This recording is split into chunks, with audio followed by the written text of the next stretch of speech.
ಮಿತ್ರರೇ ನಮಸ್ಕಾರ. ಮಿತ್ರರೇ, ಪ್ರಧಾನಿ ನರೇಂದ್ರ ಮೋದಿ ಅವರು ತನ್ನ ಕ್ಯಾಬಿನೆಟ್ಗೆ ಒಂದು ದೊಡ್ಡದಾದಂತಹ ಸರ್ಜರಿ ಮಾಡೋದಕ್ಕೆ ಸಿದ್ಧತೆಯನ್ನು ಮಾಡಿಕೊಳ್ತಾ ಇದ್ದಾರೆ. ಮೋದಿ ಸಂಪುಟದಲ್ಲಿ ಸಚಿವರಾಗಿದ್ದಂತಹ ಜಾರ್ಜ್ ಕುರಿಯನ್ ಈಗಾಗಲೇ ರಾಜೀನಾಮೆಯನ್ನು ಕೂಡ ಕೊಟ್ಟಿದ್ದಾರೆ. ಇನ್ನು ಅನೇಕರ ತಲೆದಂಡ ಆಗತ್ತೆ, ಹೊಸ ಮುಖಗಳಿಗೆ ಈ ಬಾರಿ ಆದ್ಯತೆಯನ್ನು ಕೊಡಲಾಗತ್ತೆ ಅಂತ ಹೇಳಲಾಗ್ತಾ ಇದೆ. ಅದರಲ್ಲೂ ಮುಖ್ಯವಾಗಿ ತೀರಾ ಮೇಜರ್ ಅಂದ್ರೆ ಮೋದಿ ಅವರ ಕಿಚನ್ ಕ್ಯಾಬಿನೆಟ್ ಏನಿದೆ ಅದರಲ್ಲೇ ರಿಷಫಲ್ ಆಗತ್ತೆ. ಹಣಕಾಸು ಇಲಾಖೆ ಬದಲಾಗತ್ತೆ. ಮೋದಿ ಅವರ ಅತ್ಯಂತ ಆಪ್ತರೊಬ್ಬರು ಹಣಕಾಸು ಇಲಾಖೆಗೆ ಬರ್ತಾರೆ. ಈ ರೀತಿಯಾದಂತಹ ಸುದ್ದಿಗಳು ಕೂಡ ಇದಾವೆ. ಜೊತೆಗೆ ಬಿಜೆಪಿಯ ಸಂಘಟನೆಯಲ್ಲೂ ಕೂಡ ಮೇಜರ್ ಆದಂತಹ ಬದಲಾವಣೆಗಳಾಗೋದಕ್ಕಿದಾವೆ. ಇದೆಲ್ಲದರ ಪ್ರಭಾವ ನೇರವಾಗಿ ಕರ್ನಾಟಕದ ಮೇಲೂ ಕೂಡ ಬೀರುತ್ತೆ. ಕರ್ನಾಟಕದಿಂದ ಮೋದಿ ಕ್ಯಾಬಿನೆಟ್ ನಲ್ಲಿ ಸಚಿವರಾಗಿದ್ದಾರಲ್ಲ, ಇದರಲ್ಲಿ ಕೆಲವರು ಬದಲಾಗಬಹುದು, ಹೊಸ ಮುಖಗಳು ಆಯ್ಕೆ ಆಗಬಹುದು. ಅದರ ಪ್ರಭಾವ ರಾಜ್ಯದ ಬಿಜೆಪಿ ಘಟಕದ ಮೇಲೂ ಕೂಡ ಆಗಬಹುದು. ಬಹಳ ಇಂಟ್ರೆಸ್ಟಿಂಗ್ ಆದಂತಹ ಒಂದು ರಾಜಕೀಯ ಡೆವಲಪ್ಮೆಂಟ್ ಇದು. ಇದ್ರ ಬಗ್ಗೆ ಸ್ವಲ್ಪ ಡೀಟೇಲ್ ಆಗಿ ಹೇಳ್ತೀನಿ. ಯಾರ್ಯಾರ ತಲೆ ಮೇಲೆ ತೂಗುಗತ್ತಿ ಇದೆ, ರಾಷ್ಟ್ರ ಮಟ್ಟದಲ್ಲಿ ಏನ್ ಚರ್ಚೆ ಆಗ್ತಾ ಇದೆ, ರಾಷ್ಟ್ರೀಯ ಮಾಧ್ಯಮಗಳಲ್ಲಿ ಯಾರ ಹೆಸರು ಮುನ್ನೆಲೆಗೆ ಬಂದಿದೆ, ಇದೆಲ್ಲದನ್ನ ಈ ವಿಡಿಯೋದಲ್ಲಿ ವಿವರಿಸಿ ಹೇಳ್ತೀನಿ. ನೀವು ಈ ವಿಡಿಯೋನ ಕೊನೆವರೆಗೂ ಮಿಸ್ ಮಾಡದೆ ನೋಡಿ. 2029ರಲ್ಲಿ ಲೋಕಸಭಾ ಚುನಾವಣೆ ಇರೋದು. ಈಗ ಮೋದಿ ಸರ್ಕಾರ ರಚನೆಯಾಗಿ ಕೇವಲ 2 ವರ್ಷ ಕಳೆದಿದೆ ಅಷ್ಟೇ. ಆದರೆ ಈ ಸರ್ಕಾರಕ್ಕೆ ಒಂದು ಮಿಡ್ ಟರ್ಮ್ ಅಗ್ನಿ ಪರೀಕ್ಷೆ ಮುಂದಿನ ವರ್ಷ ನಡೆಯೋದಕ್ಕಿದೆ. ಅದ್ಯಾಕೆ ಕೇಳಿದ್ರೆ, ಈ ದೇಶದಲ್ಲಿ ಒಟ್ಟು 7 ರಾಜ್ಯಗಳಿಗೆ ಮುಂದಿನ ವರ್ಷ ಚುನಾವಣೆ ಆಗುತ್ತೆ. ಮುಖ್ಯವಾಗಿ ಗೋವಾ, ಉತ್ತರಾಖಂಡ್, ಪಂಜಾಬ್, ಮಣಿಪುರ, ಉತ್ತರ ಪ್ರದೇಶ, ಈ 5 ರಾಜ್ಯಗಳಿಗೆ ಫೆಬ್ರವರಿ ಮತ್ತು ಮಾರ್ಚ್ ತಿಂಗಳಿನಲ್ಲಿ ಚುನಾವಣೆ ಆಗುವಂತಹ ಸಾಧ್ಯತೆಗಳಿದಾವೆ. ಇದರಲ್ಲಿ ಉತ್ತರ ಪ್ರದೇಶದ ಪ್ರಾಮುಖ್ಯತೆ ಏನು ಅಂತ ನಾನೇನು ನಿಮಗೆ ವಿವರಿಸಿ ಹೇಳಬೇಕಾಗಿಲ್ಲ. ಉತ್ತರ ಪ್ರದೇಶವನ್ನು ಯಾರು ಗೆಲ್ತಾರೋ ಅವರು ದೇಶದ ರಾಜಕಾರಣದ ಗದ್ದುಗೆಯನ್ನು ಹಿಡಿತಾರೆ ಎನ್ನುವಂಥದ್ದು ಫಿಕ್ಸ್ ಆದಂತಹ ವಿಚಾರ. 2024ರ ಚುನಾವಣೆಯಲ್ಲಿ ಬಿಜೆಪಿಗೆ ಉತ್ತರ ಪ್ರದೇಶದಲ್ಲಿ ಹಿನ್ನಡೆಯಾಗಿದೆ. ಹೀಗಾಗಿ 2027ರ ಈ ಚುನಾವಣೆ ಇದೆಯಲ್ಲ, ಬಿಜೆಪಿಗೆ ಬಹಳ ನಿರ್ಣಾಯಕವಾದಂತಹ ಚುನಾವಣೆ. ಇನ್ನು ನವೆಂಬರ್ ತಿಂಗಳಿನಲ್ಲಿ ಹಿಮಾಚಲ ಪ್ರದೇಶ, ಅದೇ ನವೆಂಬರ್ ಅಥವಾ ಡಿಸೆಂಬರ್ ತಿಂಗಳಿನಲ್ಲಿ ಗುಜರಾತ್ ಚುನಾವಣೆಯೂ ಕೂಡ ಬರುತ್ತೆ. ಗುಜರಾತ್ ಕೂಡ ಬಿಜೆಪಿಗೆ ವೆರಿ ವೆರಿ ಇಂಪಾರ್ಟೆಂಟ್ ಆದಂತಹ ಚುನಾವಣೆ. ಗುಜರಾತಲ್ಲಿ ಬಿಜೆಪಿ ಅಧಿಕಾರಕ್ಕೆ ಬಂದು 3 ದಶಕಗಳಾಯಿತು. ಅಲ್ಲಿ ಯಾವತ್ತೂ ಕೂಡ ಸರ್ಕಾರ ಬದಲಾಗಿಲ್ಲ. ನಿರಂತರವಾಗಿ ಬಿಜೆಪಿ ಅಧಿಕಾರವನ್ನು ನಡೆಸ್ತಾ ಇದೆ. ಹೀಗಾಗಿ ಮತ್ತೊಮ್ಮೆ ಗುಜರಾತ್ ಅನ್ನ ಗೆಲ್ಲೋದು ಕೂಡ ಬಿಜೆಪಿಗೆ ಒಂದು ರೀತಿಯಲ್ಲಿ ಸವಾಲು, ಜೊತೆಗೆ ಇಂಪಾರ್ಟೆನ್ಸ್ ಅನ್ನು ಕೂಡ ಪಡೆದುಕೊಂಡಿದೆ. ಈ ಎಲ್ಲ ಚುನಾವಣೆಯನ್ನ ಎದುರಿಸೋದಕ್ಕೆ ಮುಂಚಿತವಾಗಿ ಮೋದಿ ತನ್ನ ಟೀಮ್ ನಲ್ಲಿ ಒಂದಷ್ಟು ಬದಲಾವಣೆಯನ್ನ ಮಾಡೋದಕ್ಕೆ ನಿರ್ಧಾರ ಮಾಡದಂತೆ ಕಂಡು ಬರ್ತಾ ಇದೆ. ಈ ಕ್ಯಾಬಿನೆಟ್ ಪುನರ್ರಚನೆ ಅಥವಾ ವಿಸ್ತರಣೆಯ ಬಗ್ಗೆ ಯಾಕೆ ಚರ್ಚೆ ಶುರುವಾಗಿದೆ ಕೇಳಿದ್ರೆ, ಪ್ರಧಾನಿ ನರೇಂದ್ರ ಮೋದಿ ಅವರು ರಾಷ್ಟ್ರಪತಿ ದ್ರೌಪದಿ ಮುರ್ಮು ಅವರನ್ನ ಭೇಟಿಯಾಗಿದ್ರು. ಅದಾಗ್ತಿದ್ದ ಹಾಗೆ ಅಮಿತ್ ಶಾ ಕೂಡ ದ್ರೌಪದಿ ಮುರ್ಮು ಅವರನ್ನ ಭೇಟಿಯಾಗಿ ಚರ್ಚೆ ಮಾಡಿದ್ದಾರೆ. ಈ ಎಲ್ಲ ಬೆಳವಣಿಗೆಗೆ ಕಾರಣ ಕ್ಯಾಬಿನೆಟ್ ವಿಸ್ತರಣೆ ಅಂತಲೇ ರಾಷ್ಟ್ರೀಯ ಮಾಧ್ಯಮಗಳಲ್ಲಿ ಚರ್ಚೆ ಆಗ್ತಾ ಇದೆ. ಅದಕ್ಕೆ ಪೂರಕವಾಗಿ ಕೆಲವೊಂದಷ್ಟು ಬೆಳವಣಿಗೆಗಳು ಕೂಡ ನಡೆದಿದ್ದಾವೆ. ಅದೇನು ಕೇಳಿದ್ರೆ, ರಾಜ್ಯಸಭೆಗೆ ಪುನಃ ಆಯ್ಕೆ ಆಗದಂತಹ ಸಚಿವರಾಗಿದ್ದ ಜಾರ್ಜ್ ಕುರಿಯನ್ ಅವರು ತಮ್ಮ ಸ್ಥಾನಕ್ಕೆ ರಾಜೀನಾಮೆಯನ್ನ ಕೊಟ್ಟಿದ್ದಾರೆ. ಹಾಗೆ ರಾಜ್ಯಸಭಾ ಸದಸ್ಯರಾಗಿ ಮಂತ್ರಿ ಆಗಿರುವಂತಹ ರವನೀತ್ ಸಿಂಗ್ ಬಿಟ್ಟು ಕೂಡ ಅವರು ರಾಜ್ಯಸಭೆಗೆ ಪುನಃ ಆಯ್ಕೆ ಆಗಿಲ್ಲ. ಹೀಗೆ ಕೆಲವೊಂದಷ್ಟು ಬೆಳವಣಿಗೆಗಳು ನಡೀತಾ ಇದ್ದಾವೆ.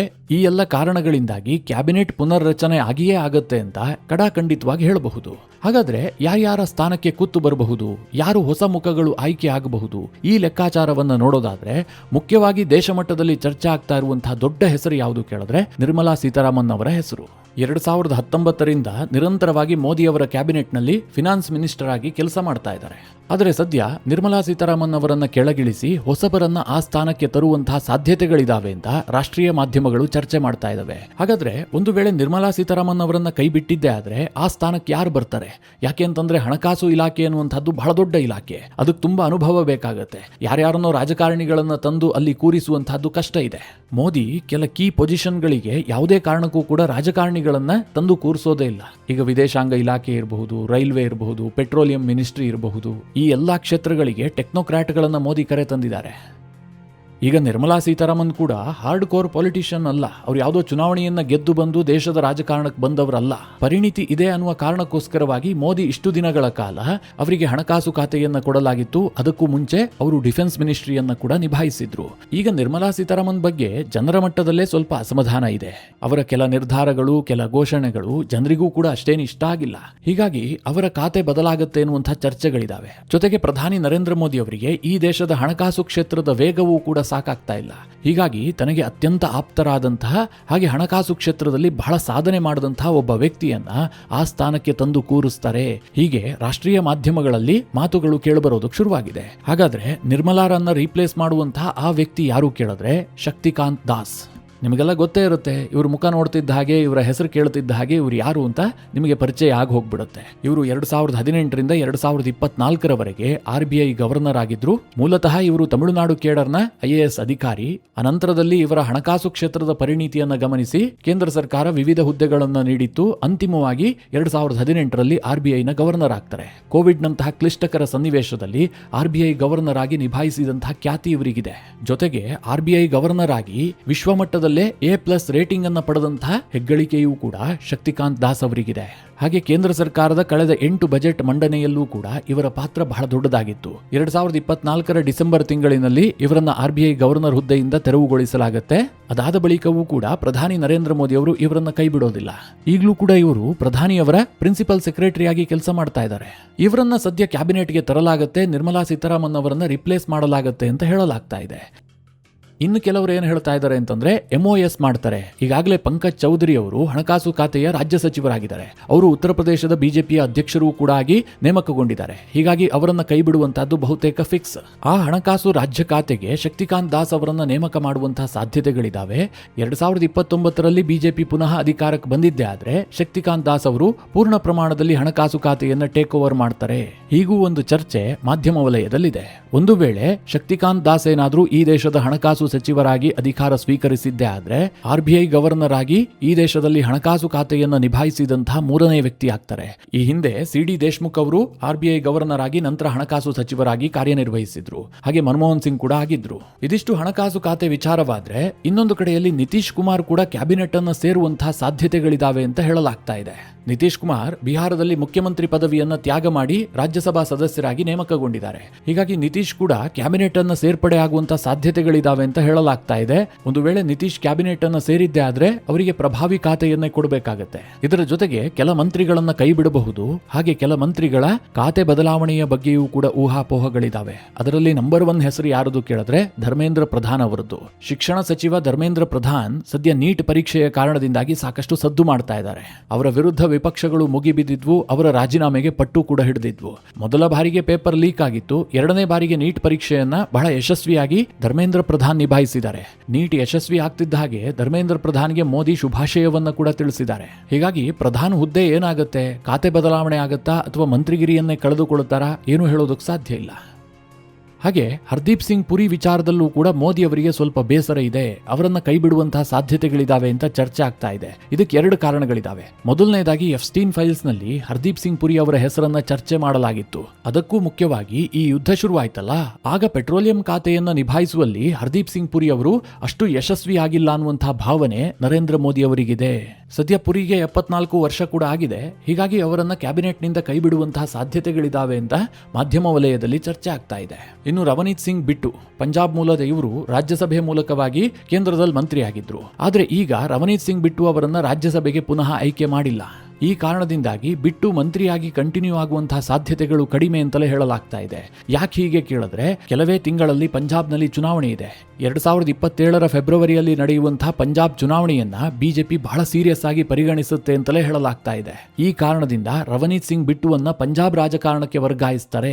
ಅವರ ಬದಲಾಗಿ ಆಮ್ ಆದ್ಮಿ ಪಕ್ಷದಿಂದ ಬಿಜೆಪಿಗೆ ಜಂಪ್ ಆಗಿರುವಂತಹ ರಾಘವ್ ಚಡ್ಡಾ ಅಥವಾ ಅಶೋಕ್ ಮಿತ್ತಲ್, ಈ ಇಬ್ಬರಲ್ಲಿ ಒಬ್ಬರಿಗೆ ಅಧಿಕಾರ ಸಿಗುವಂತಹ ಸಾಧ್ಯತೆಗಳಿದಾವೆ ಅಂತ ಹೇಳಲಾಗ್ತಾ ಇದೆ. ಮೋದಿಯವರ ಈ ಬಾರಿಯ ಸಂಪುಟ ವಿಸ್ತರಣೆ ವೇಳೆ ಗುಜರಾತ್ ಮತ್ತು ಉತ್ತರ ಪ್ರದೇಶಕ್ಕೆ ಹೆಚ್ಚಿನ ಸ್ಥಾನಮಾನಗಳು ಸಿಗಬಹುದು. ಪಂಜಾಬ್ ಅನ್ನ ಕೂಡ ಮೋದಿ ಕಾನ್ಸಂಟ್ರೇಟ್ ಮಾಡಬಹುದು ಅನ್ನುವಂತಹ ಚರ್ಚೆ ಇದೆ.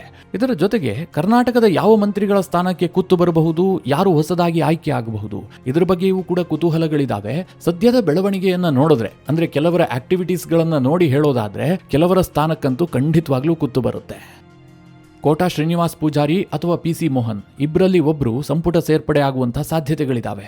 ಬಸವರಾಜ ಬೊಮ್ಮಾಯಿಯೂ ಕೂಡ ಕ್ಯಾಬಿನೆಟ್ ಸೇರ್ಪಡೆಯ ನಿರೀಕ್ಷೆಯಲ್ಲಿದ್ದಾರೆ. ಆದ್ರೆ ಬಿಜೆಪಿಯ ಇನ್ನೊಂದು ಮೂಲಗಳು ಹೇಳ್ತಾ ಇದಾವೆ ಬೊಮ್ಮಾಯಿ ಕ್ಯಾಬಿನೆಟ್ ಸೇರ್ಪಡೆ ಸಾಧ್ಯತೆಗಳಿಲ್ಲ ಅಂತ. ಬೊಮ್ಮಾಯಿರನ್ನ ಕ್ಯಾಬಿನೆಟ್ಗೆ ತೆಗೆದುಕೊಂಡಿದ್ದೇ ಆದ್ರೆ ಅತ್ತ ಕಡೆಯಲ್ಲಿ ಜಗದೀಶ್ ಶೆಟ್ಟರ್ ಕೂಡ ಇದ್ದಾರೆ. ಜಗದೀಶ್ ಶೆಟ್ಟರ್ ಕೂಡ ಮಾಜಿ ಮುಖ್ಯಮಂತ್ರಿ, ತುಂಬಾ ಸೀನಿಯರ್ ನಾಯಕ. 2024ರಲ್ಲೂ ಕೂಡ ಇದೇ ಚರ್ಚೆ ಉಂಟಾಗಿ ಇಬ್ಬರನ್ನೂ ಕೈಬಿಟ್ಟಿದ್ರು. ಮಾಜಿ ಮುಖ್ಯಮಂತ್ರಿಗಳಾದ ಕಾರಣದಿಂದಾಗಿ ಅವರನ್ನ ಸ್ಟೇಟ್ ಮಿನಿಸ್ಟರ್ ಮಾಡೋದಕ್ಕೆ ಸಾಧ್ಯ ಇಲ್ಲ. ಅವರನ್ನು ಮಾಡೋದಾದ್ರೆ ಕ್ಯಾಬಿನೆಟ್ ದರ್ಜೆಯ ಮಂತ್ರಿಗಿರಿಯನ್ನೇ ಕೊಡಬೇಕು. ಆ ಕಾರಣದಿಂದಾಗಿಯೇ ಮೋದಿ ಇಬ್ಬರನ್ನೂ ಪಕ್ಕಕ್ಕೆ ಸರಿಸಿ ವಿ ಸೋಮಣ್ಣಗೆ ಒಂದು ಚಾನ್ಸ್ ಅನ್ನ ಕೊಟ್ಟಿದ್ರು. ಸದ್ಯ ಏನ್ ಚರ್ಚೆ ಆಗ್ತಾ ಇದೆ ಅಂತಂದ್ರೆ, ವಿ ಸೋಮಣ್ಣ ರಾಜ್ಯಕ್ಕೆ ಬರುವಂತಹ ಸಾಧ್ಯತೆಗಳಿದಾವೆ. ಈ ಡಿಸೆಂಬರ್ಗೆ ವಿಜೇಂದ್ರ ಅವರು ರಾಜ್ಯ ಬಿಜೆಪಿ ಘಟಕದ ಅಧ್ಯಕ್ಷರಾಗಿ 3 ವರ್ಷ ಕಂಪ್ಲೀಟ್ ಆಗುತ್ತೆ. ಆ ಸಂದರ್ಭದಲ್ಲಿ ವಿಜೇಂದ್ರ ಅವರನ್ನ ಕಂಟಿನ್ಯೂ ಮಾಡುವಂತಹ ಸಾಧ್ಯತೆಗಳೇ ಇಲ್ಲ. ಆ ಸ್ಥಾನಕ್ಕೆ ವಿ ಸೋಮಣ್ಣ ಬರಬಹುದು. BY ರಾಘವೇಂದ್ರ ಮೋದಿ ಕ್ಯಾಬಿನೆಟ್ನಲ್ಲಿ ರಾಜ್ಯ ಸಚಿವರಾಗಿ ಅಧಿಕಾರ ಸ್ವೀಕರಿಸಬಹುದು. ಹೀಗೂ ಚರ್ಚೆ ಆಗ್ತಾ ಇದೆ. ಇನ್ನೊಂದು ಕಡೆಯಲ್ಲಿ ಈ ಜನ್ಸಿಗಳು ಹೆಚ್ಚು ಆಕ್ಟಿವ್ ಆಗ್ತಾ ಇದಾರಲ್ಲ, ಇದನ್ನ ರಾಜಕೀಯದಲ್ಲೂ ತರೋದಕ್ಕೋಸ್ಕರವಾಗಿ ಹೆಚ್ಚು ಯುವ ಪ್ರತಿಭೆಗಳಿಗೆ ಈ ಬಾರಿಯ ಕ್ಯಾಬಿನೆಟ್ ವಿಸ್ತರಣೆ ವೇಳೆ ಮೋದಿ ಮಣೆ ಹಾಕುವಂತ ಸಾಧ್ಯತೆಗಳಿದಾವೆ. ರಾಘವ್ ಚಡ್ಡಾ, ತೇಜಸ್ವಿ ಸೂರ್ಯ, ಅನುರಾಗ್ ಠಾಕೂರ್ ಇವ್ರು ಯಾರಾದ್ರೂ ಕೂಡ ಸಂಪುಟ ಸೇರ್ಪಡೆ ಆದ್ರೂ ಕೂಡ ಆಶ್ಚರ್ಯ ಇಲ್ಲ ಅಂತ ಕೆಲ ರಾಜಕೀಯ ವಿಶ್ಲೇಷಕರು ಅಭಿಪ್ರಾಯ ಪಡ್ತಾ ಇದ್ದಾರೆ. ಇನ್ನು ಈ ಕ್ಯಾಬಿನೆಟ್ ವಿಸ್ತರಣೆ ಆಗುತ್ತಲ್ಲ, ಇದರ ನೇರ ಪರಿಣಾಮ ಬಿಜೆಪಿಯ ಸಂಘಟನೆಯ ಮೇಲೂ ಕೂಡ ಬೀರುತ್ತೆ. ಈಗ ನಿತಿನ್ ನಬೀನ್ ಅವರು ಬಿಜೆಪಿಯ ಅಧ್ಯಕ್ಷರಾಗಿ ಆಯ್ಕೆಯಾಗಿದ್ದಾರೆ. ಆದರೆ ಪದಾಧಿಕಾರಿಗಳನ್ನು ಬದಲಾಯಿಸಿಲ್ಲ. ರಾಷ್ಟ್ರೀಯ ಸಂಘಟನಾ ಕಾರ್ಯದರ್ಶಿ ಯಾರಿದ್ದಾರೋ ಅವರೇ ಕಂಟಿನ್ಯೂ ಆಗಿದ್ದಾರೆ. ರಾಷ್ಟ್ರೀಯ ಪ್ರಧಾನ ಕಾರ್ಯದರ್ಶಿಗಳು ಯಾರ್ಯಾರಿದ್ರೋ ಅವರೇ ಇದ್ದಾರೆ. ಇವುಗಳಲ್ಲಿ ಯಾವುದೇ ಬದಲಾವಣೆ ಆಗಿಲ್ಲ. ಸದ್ಯ ಕ್ಯಾಬಿನೆಟ್ನಲ್ಲಿ ಕೆಲವರನ್ನ ಕೈ ಬಿಟ್ಟಿದ್ದೇ ಆದ್ರೆ ಅವರು ಪಕ್ಷದ ಸಂಘಟನೆಗೆ ಬರಬಹುದು. ಹಾಗೆ ರಾಜ್ಯದಲ್ಲೂ ಕೂಡ ಒಂದು ವೇಳೆ ಮಂತ್ರಿಗಿರಿ ಬದಲಾಗಿದ್ದೇ ಆದ್ರೆ ರಾಜ್ಯದ ಸಂಘಟನೆಯಲ್ಲೂ ಕೂಡ ವ್ಯತ್ಯಾಸಗಳಾಗಬಹುದು. ಅದು ವಿರೋಧ ಪಕ್ಷದ ನಾಯಕರಿರಬಹುದು, ರಾಜ್ಯಾಧ್ಯಕ್ಷರಿರಬಹುದು. ಇದರ ಮೇಲೂ ಕೂಡ ನೇರವಾಗಿ ಪರಿಣಾಮ ಬೀರುತ್ತೆ ಅಂತ ಬಿಜೆಪಿಯ ನಾಯಕರುಗಳೇ ಹೇಳ್ತಾ ಇದ್ದಾರೆ. ಒಂದು ಕಡೆ ಕಾಂಗ್ರೆಸ್ನಲ್ಲಿ DK ಶಿವಕುಮಾರ್ CM ಆಗಿದ್ದಾರೆ. ಇನ್ನೊಂದು ಕಡೆಯಲ್ಲಿ ಬಿಜೆಪಿಯಲ್ಲಿ ಕ್ರಾಸ್ ವೋಟಿಂಗ್ ಆಗಿದೆ. ಈ ಎಲ್ಲ ಕಾರಣದಿಂದಾಗಿ ರಾಜ್ಯ ಸಂಘಟನೆಗೂ ಕೂಡ ಮುಂದಿನ ಕೆಲವೇ ದಿನಗಳಲ್ಲಿ ದೊಡ್ಡ ಮಟ್ಟದಲ್ಲಿ ಸರ್ಜರಿ ಫಿಕ್ಸ್ ಅಂತ ಬಿಜೆಪಿ ವಲಯದಲ್ಲೇ ಚರ್ಚೆ ಆಗ್ತಾ ಇದೆ. ಮಿತ್ರರೇ, ಈ ಎಲ್ಲ ಬೆಳವಣಿಗೆಗಳ ಕುರಿತಾಗಿ ನಿಮ್ಮ ಅನಿಸಿಕೆ ಅಭಿಪ್ರಾಯಗಳೇನು? ಕಮೆಂಟ್ ಮಾಡುವ ಮೂಲಕ ನಮಗೆ ತಿಳಿಸಿ. ಹಾಗೆ ನಿಮಗೆ ಈ ವಿಡಿಯೋ ಇಷ್ಟವಾದರೆ ಲೈಕ್ ಮಾಡಿ. ಜೊತೆಗೆ ನೀವಿನ್ನೂ ನಿಮ್ಮ ನೆಚ್ಚಿನ ಸಂಸ್ಕಾರ ಸೌರಭ ಯೂಟ್ಯೂಬ್ ಚಾನಲ್ನ ಸಬ್ಸ್ಕ್ರೈಬ್ ಮಾಡಿಲ್ಲ ಅಂತಾದರೆ ಈ ಕೂಡಲೇ ಸಬ್ಸ್ಕ್ರೈಬ್ ಮಾಡಿ. ಮುಂದಿನ ಎಲ್ಲ ಅಪ್ಡೇಟ್ಗಳ ನೋಟಿಫಿಕೇಷನ್ಗಾಗಿ ಬೆಲ್ ಐಕಾನ್ ಒತ್ತಿ.